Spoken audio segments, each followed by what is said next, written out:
ققنوس یه پرنده افسانه‌ایه که زاد و ولد نداره. هر 1000 سال یک بار وقتی پیر میشه روی تلی از هیزم آواز میخونه. از صدای آواز خودش به قدری به وجد میاد که میسوزه و به خاکستر تبدیل میشه.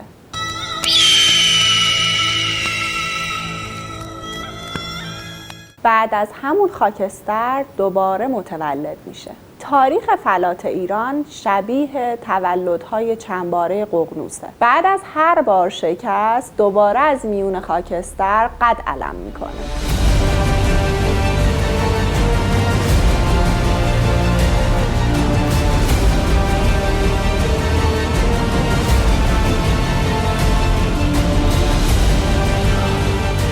به نظرتون تاریخ ایران از کی شروع میشه؟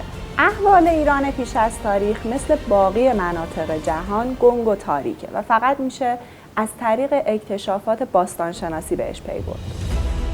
قدیمی ترین شواهد حضور انسان راست قامت در ایران به حدود 2 میلیون سال قبل برمیگرده.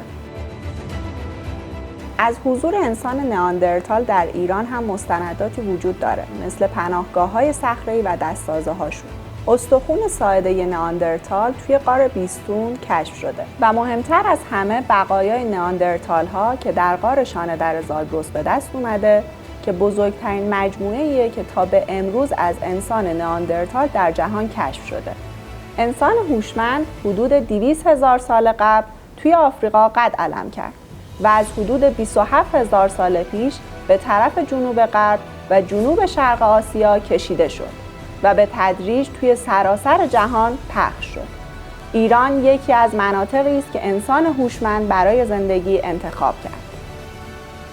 بر اساس شواهد دیرینه شناختی، حدود 10,000 سال قبل یک سری تغییرات آب و هوایی در خاورمیانه اتفاق افتاد. سرزمینی که بارونخیز بود به سرزمینی نیمه خشک تبدیل شد و همین خشکی شرایط رو برای ظهور اولین تمدن بشری مهیا کرد. انسانی که قبل از این با گردآوری دونه‌ها و شکار امرار معاش می‌کرد، با کم شدن تراکم گیاهان و جانوران منطقه به یک منبع غذایی ثابت و مطمئن نیاز داشت. بنابراین حدود 10 تا 7,000 سال پیش اهلی کردن گیاهان در خاورمیانه شروع شد و ساکنین منطقه به سازه‌های آبی متوسل شدند. با شروع عصر کشاورزی دیگه لازم نبود برای تهیه غذا مدام جابجا بشن. از طرف دیگه برای افزایش محصول به تدریج ابزارهایی مثل خیش و سیلو ساختن و در نهایت برای سازماندهی محصولات نیاز به نوع ساده‌ای از تشکیلات بود که خودش شرایط رو برای ظهور اولین دولت شهرها فراهم کرد و این دولت شهرها بعد از یه مدت به فکر تسخیر مناطق دیگه افتادن و اینطوری بود که اولین فرمانروایی‌ها توی خاورمیانه ظهور کردند. توی این دوره گروه‌های زیادی توی ایران ساکن بودن، مثل کاسی‌ها، خوزی‌ها و تپورها که یادگارهاشون جابجای ایران مدفون شده. تپه‌هایی مثل شهر سوخته، محوطه باستانی ازبکی یادگارهای این دوره هستند. همونطور که گفتیم اولین تمدن‌ها توی خاورمیانه ظهور کردند. بعد توی همین منطقه خط اختراع شد. تمدن‌های ایرانی مثل ایلام و جیرفت در پیشرفت خط نقش مهمی داشتند. تمدن جیرفت به حدود 6200 سال پیش برمیگرده. تمدن ایلام هم حدود 5300 سال قدمت داره.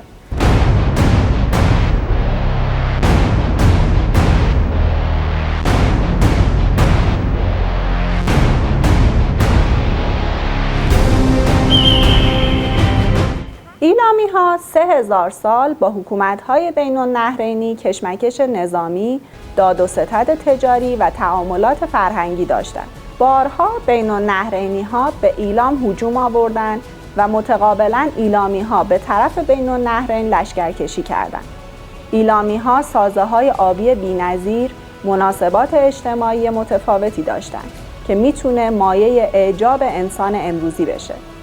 زنهای ایلامی از آزادی عمل بالایی برخوردار بودند و در اداره امور نقش داشتند. زیگورات چغازنبیل از آثار این دوره است. سال 639 قبل از میلاد با حمله آشوری‌ها، شوش با خاک یکسان و ایلام قدرت منطقه‌ای خودش رو از دست داد.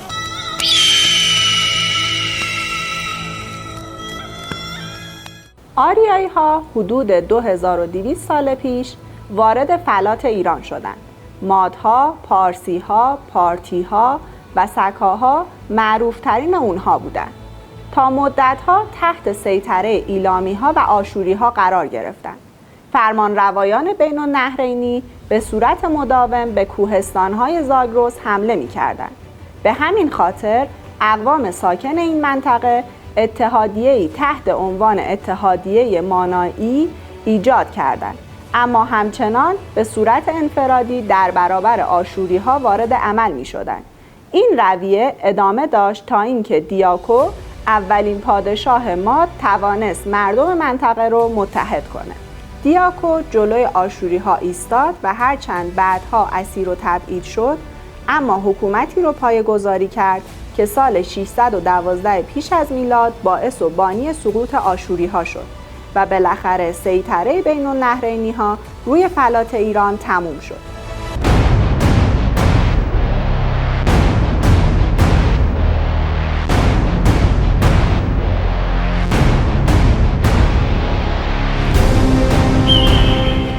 بعد از این ماجرا پادشاهی ماد قلمرو خودش رو گسترش داد، مناطق دیگر رو تحت نفوذ خودش درآورد و پارسی ها هم یکی از این اقوام بودند که تحت سلطه مادها در اومدن.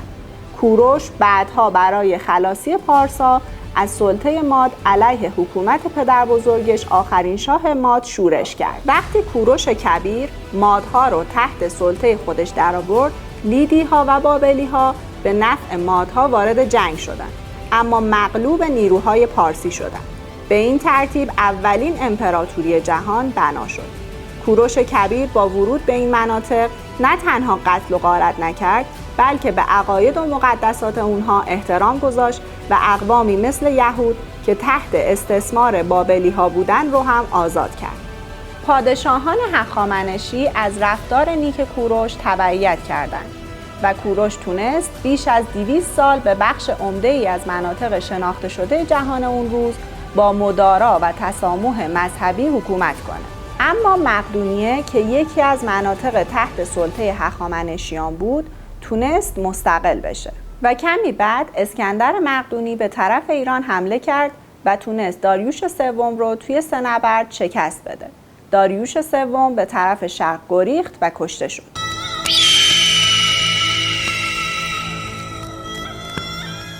اسکندر با ورود به ایران مجذوب فرهنگ ایرانی شد که باعث نارضایتی بزرگان مقدونی شد و عاقبت اسکندر به طرز مشکوکی از دنیا رفت. امپراتوری مقدونی به همون سرعتی که ایجاد شده بود از هم پاشید. یاران اسکندر خانوادش رو به قتل رسوندن و هر فرماندهی منطقه‌ای رو به تملک خودش درآورد. این بین شخصی به اسم سولوکوس فلات ایران رو تصاحب کرد، ولی خیلی طول نکشید که یک نیروی جدید از شرق طلوع کرد. ارشک اول با متحد کردن اقوام ایرانی قیام کرد. اشکانیان تونستن سلوکی‌ها رو تا رود فرات عقب برونن و در نهایت کنار بذارن.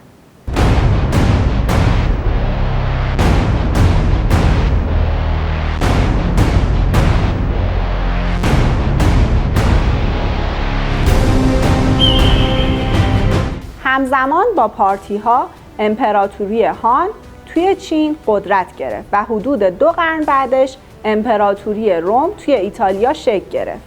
قرنها 3 تا امپراتوری در 3 منطقه متفاوت جهان به حیات خودشون ادامه دادند.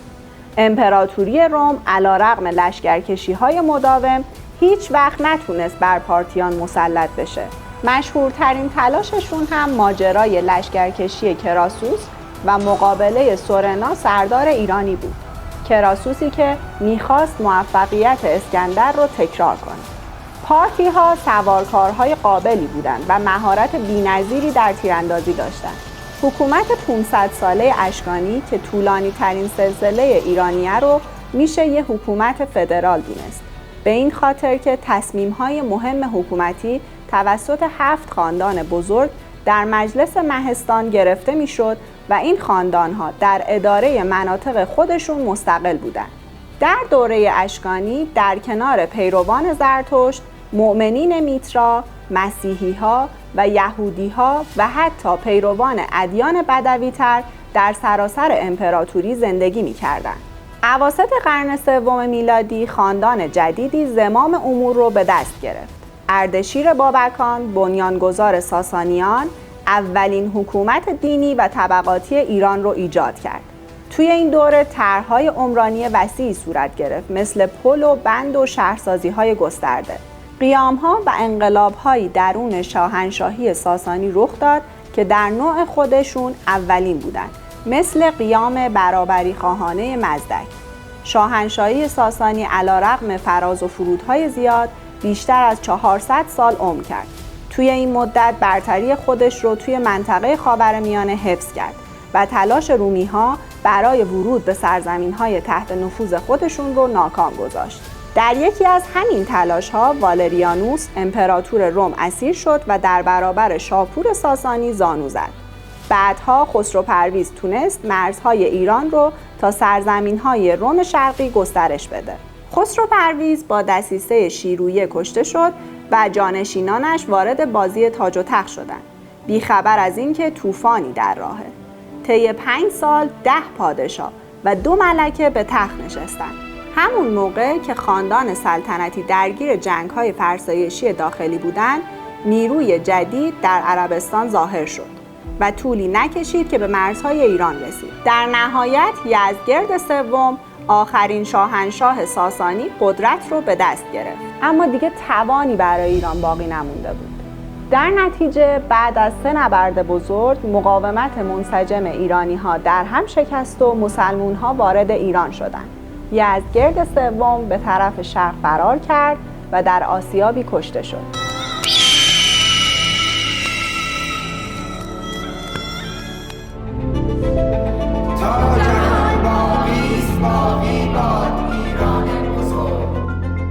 تا جهان باقی است باقی باد ایران بزرگ.